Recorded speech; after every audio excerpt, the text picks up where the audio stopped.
Estamos comemorando 25 anos da Constituição de 1988. E a nossa entrevista de hoje é com o vereador César Maia, que participou da elaboração dessa Constituição. Vereador, o que mudou nesses 25 anos? Tudo.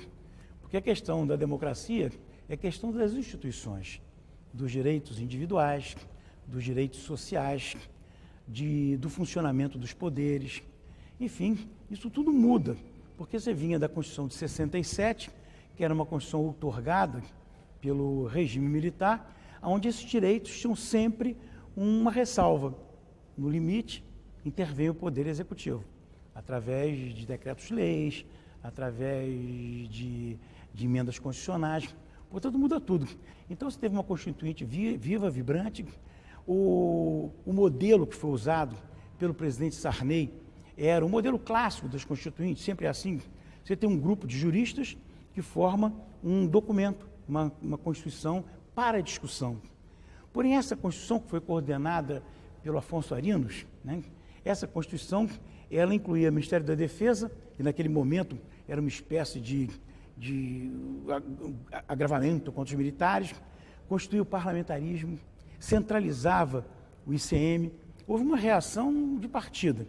E aí se fez, pela primeira vez, talvez, na história das Constituintes, se fez uma Constituição de baixo para cima. Se tomou os subtemas, os deputados e senadores juntos, né, foram subdivididos por escolha deles, ou de seus partidos, nesses subtemas.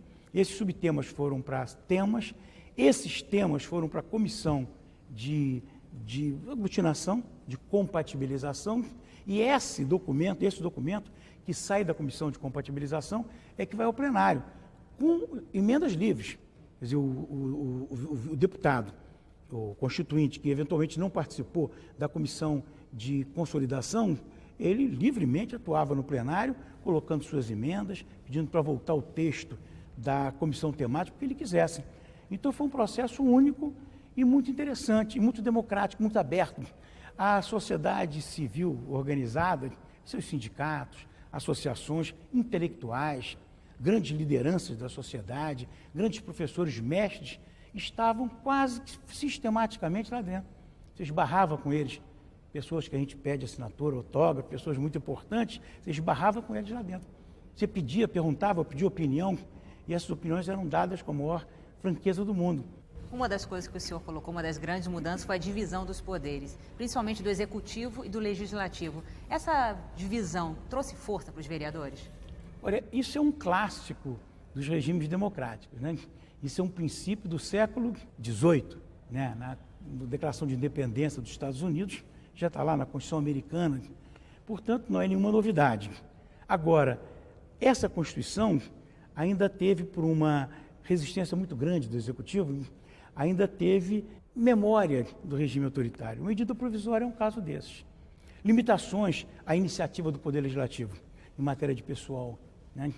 Em matéria financeira, em matéria orçamentária. Essas limitações do Poder Legislativo foram incluídas como uma espécie de transição de um regime autoritário para um regime amplamente democrático.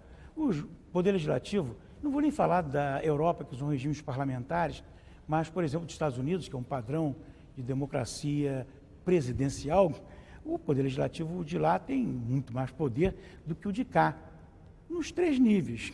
Por exemplo, nos Estados Unidos, o orçamento, o presidente não pode tocar no orçamento.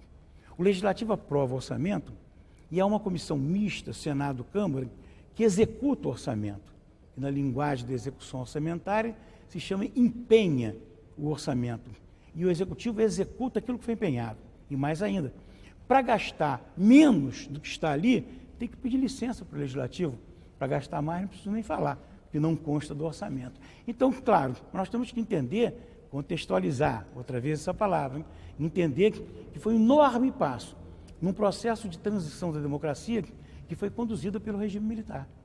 A partir desse grande quadro político, que faleceu muito cedo, Petrônio Portela, que era ministro da Justiça, faleceu com 50 e poucos anos, e que desenhou a emenda constitucional número 5, que vai descrevendo os passos até a democratização plena, a anistia, a eleição de governadores em 1982, de municípios de segurança nacional e capitais, 1985, até 86, que é plena na federação e elege os constituintes.